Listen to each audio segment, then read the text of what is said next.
All right, guys, let's make some noise for DJ Albert. On 5, 4, 3, 2, 1. Atomix Power Room. Atomix Power Room. Atomix Power Room. Atomix Power Room. Yo, what's up? It's DJ Ricks. Atomix Power Room. Atomix Power Room. Well, my name's Peter Poole, but I go by DJ Allgood when I'm out spinning, and I've been DJing for close to 20 years now. I've been a turntablist since '98. I entered my first Vancouver DMC back in 2004, and I came runner-up back then, and I've been runner-up in like 3rd place in the Vancouver DMC competition a few times, but yeah, this is my first time taking first, so that feels really good. And my latest thing that I'm trying to share with people is the Turn Temple, which is like a 26-foot U-Haul truck that's been turned into a DJ classroom. So there's 12 sets of turntables in the back. There's some analog setups, single turntable scratch setups, and then there's some full digital setups as well too. So, you know, it's all about the preservation of the language of vinyl-based DJing, because there's a lot of different ways to share music these days. There's controllers, there's CDJs, there's, you know, like, you don't even need to have an interface. You can just like play music straight off the computer. But if you let people into the booth, if you let them get up close and see what's going on close up, and ideally, you know, if somebody tries touching turntables for the first time, that's like best case scenario.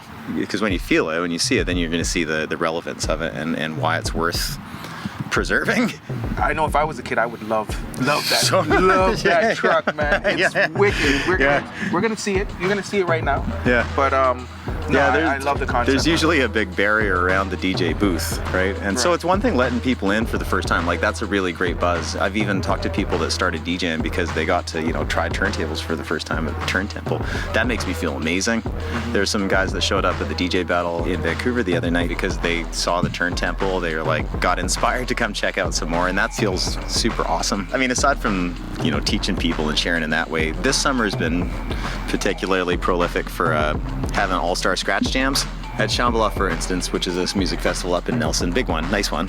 Last year I set up right downtown so general public could come in and check it out, and that was cool. But then this year I was in the talent camping area. Lots of artists were using it as a rehearsal space. Just having all that high-end gear set up, ready to go when there's all that kind of talent. Totally inspired by Kubert's Octagon in that way, for sure. Right. No, man, it's so inviting, man. Even for me being up there in the truck with you, scratching a little bit. That wasn't on camera, but you know, I was killing it.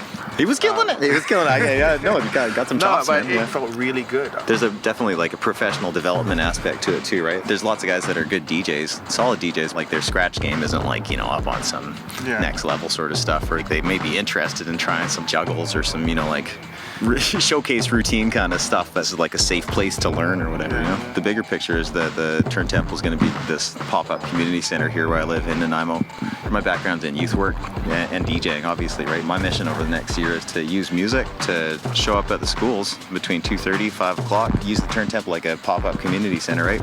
And like, yeah, like make it dope. Why not? You know, like it's I love that. Yeah. I love that you're about the kids, and I mean, I hope you know, even what we're doing here is a good platform. I'm looking forward to you taking this nationwide, man. And forget about nationwide. I mean, across the continent, man. Yeah, man. You know, I want to see you in the States. I want to see you in New York and Chicago. And these you know, I went to the Scratch Academy in New York in Greenwich Village back in 2007, and it was totally inspirational. Jam Master Jay, like he's a huge inspiration. I want to go visit New York again in the truck. If there's a theme this summer that was just like really hammered home to me, stuff that I love to do, like it's even better when it's shared. Like to have somebody come into the Turn Temple and I'll be like, I love DJing, and then they'll like try it out and they love it. I'm like, oh my gosh, I'm even happier now. Sharing feels good. I'm blowing up like you thought I would. It's all good, good.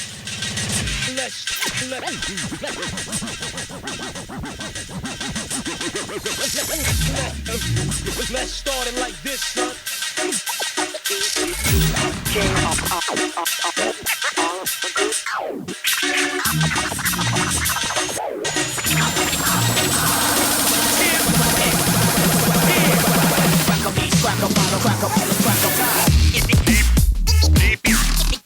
Keeping it on. Baby,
and it's still all good.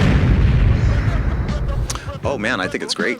When you think about virtual DJ, it's totally intuitive. It's easy to figure out. And that, I mean, for me, it's not like I'm a neophyte. Like I do know a thing or two about computers and program, but like ease of use is what I go for. And if I can just hop on something and figure it out right away, then that's a bonus.